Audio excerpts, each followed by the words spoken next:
मैं जागा और बीबी को मार डाला। લગ્નના 3 જ મહિનામાં વિકૃત પતિએ ઊંઘતી પત્નીના ગળા પર છરીના ઘા ઝીંકીને મોતને ઘાટ ઉતારી દીધી છે।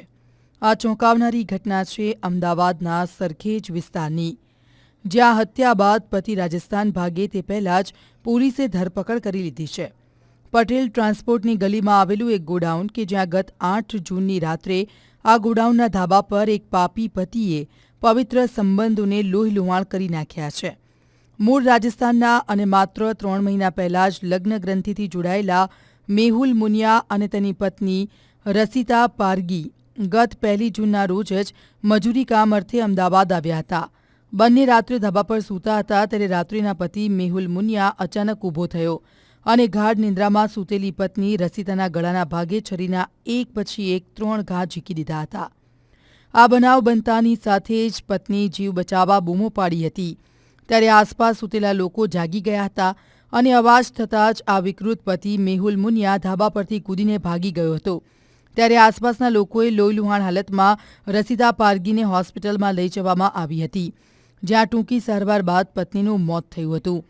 હત્યારા પતિ મેહુલ મુનિયાની ધરપકડ બાદ જ્યારે સરખેજ પોલીસે તેની પૂછપરછ શરૂ કરી ત્યારે સરખેજ પોલીસ પણ ચોંકી ઉઠી હતી, કેમ કે હત્યારા પતિ મેહુલ મુનિયાએ જણાવ્યું કે તે રાત્રે ઊંઘમાં હતો અને તેને એક સપનું આવ્યું હતું।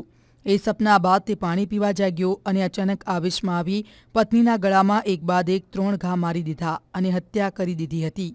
જોકે પોલીસને એ વાત ગળે ઉતરતી નથી, પરંતુ હાલ સાચું કારણ શું છે એ તો તપાસના અંતે જ ખ્યાલ આવશે।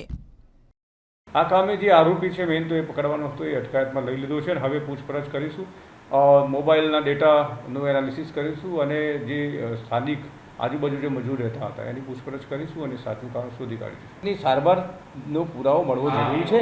જે મેં જગ્યા ઉપર મેં પૂછ્યું હતું, કોઈ સારવાર કરાવેલ નથી એટલે માની લેવાનું કારણ નથી।